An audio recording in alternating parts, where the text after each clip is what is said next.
WeldTube family. We're down here on the set of WeldTube. We've got a special friend, Peter ZILA from ZILA Industrial Repairs. We're going to have a go at pulsed and double pulsed MIG on plate and pipe with aluminium. So this here is a Pro Pulse 300 with a water-cooled gun. With a water cooler, the machine has all 4 rolls for aluminum geared feeder. They all drive. There's grooves in every roller, so there's 8 contact points. All 8 are driven. We're running a 4043 wire, 1.2 millimeter, 3/64 diameter, and the water-cooled gun is good for 500 amps, 100% duty cycle. So here is a part of a menu list. It shows different wires. Black stainless, the purple is aluminum, 4043, 3/64, 100% argon pulse. Here's a symbol for double pulse manual. So the machine has some hot start options, crater fill options. Here's a wire speed, rate, material thickness, and this is like a trim function of arc length. And Clay and I agreed on a manual double pulse setting. And although there's pretty elaborate and sophisticated hot start options, you can actually pick the hot start time through a timer or trigger controlled, and you can also pick your hot start intensity and crater fill parameters. But instead of going through all this programming and committing to numbers before we do this, all we're going to do is install a remote control on this gun, and this way we can make our own hot start, our own crater fill, and adjust our settings on the fly as we go by the looks of the puddle. It's a 14-pin Amphenol, kind of like a Miller, Yeah. but the potentiometer is a 10K and the pinout is different than the Miller's. So in the way how you do this is, you see it's the R for remote control is on, and you do much like a TIG machine.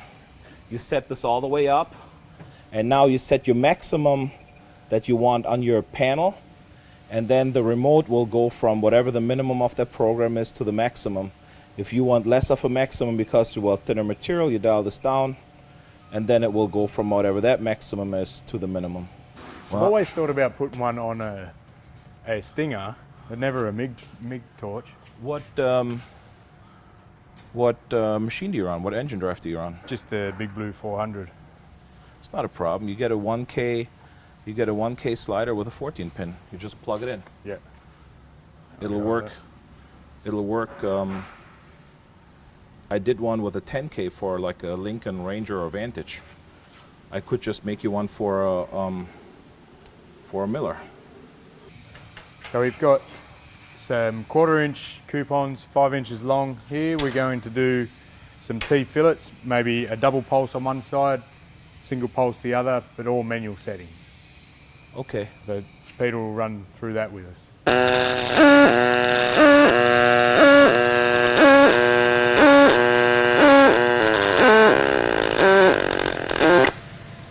Yeah. Yeah, That's good. handy. Yeah, that's handy, huh?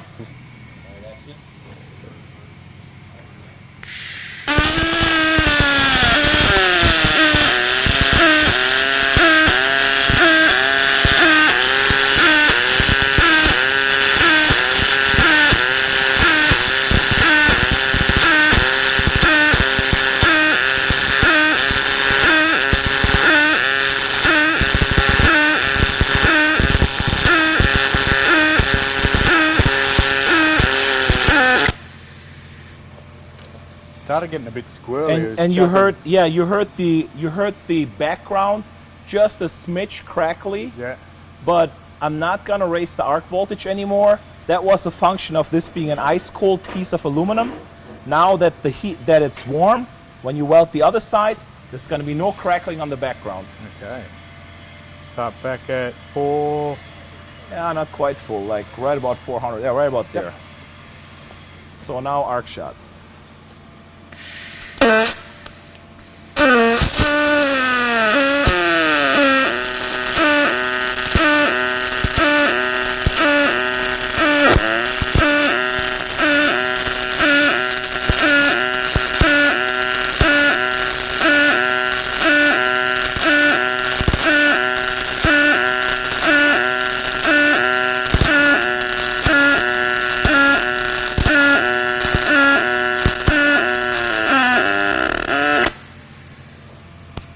good. I'll Yeah. buy that. So controllable. And you see how the background wasn't crackly. No. That's all heat driven. We didn't preheat the part, and on the front side it came to bite us. On the back side, where we preheated by welding the other side, our settings were spot on. And that's where that slide control is invaluable. You can just, Especially, as it heats up along, you're going to want to drop your amps, but you don't want to stop welding. yes, especially if you have an area of poor fit up. Yeah. Where with a spool gun, you're just gouging the walls of that hole or that gap you have. And with this, you can dial it down enough to fill it real nice. Sputter it in. Yeah. All right, so now we're turning double pulse off. So now it's single pulse only. Single pulse. Single pulse is a little bit hotter, so instead of starting at 440, I probably start at 400 on the front, and then start at like 375 on the back or so. Yeah.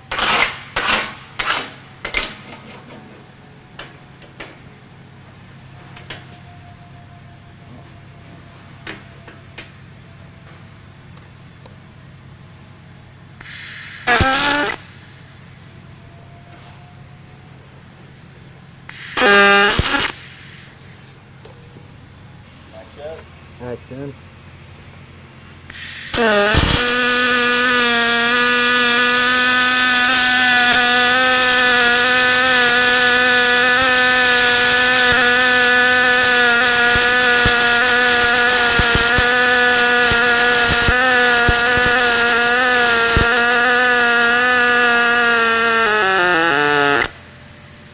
A little bit sooner. Yep. And go a little bit lower and hold it there. It fills it nicer. I mean, it's, yeah. Pulses.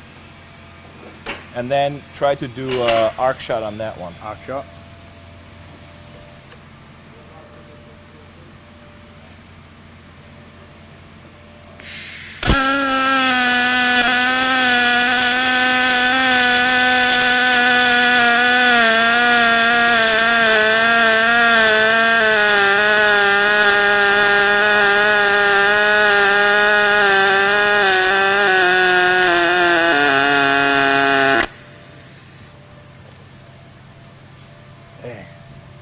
Yeah, that's good. I think I like the single pulse. The single better. pulse is more controllable, Yeah. especially if you weld pipe. Yeah. The double pulse just looks nicer. Yeah. And also the double pulse, if you have large, thin sheets that you don't want to put too much heat in for warpage, the double pulse is cooler than the single pulse, so you have less warpage and distortion. Yeah. You get that double pulse function. Yes, I you guess. get the double pulse Yeah. function of less heat input. Yeah.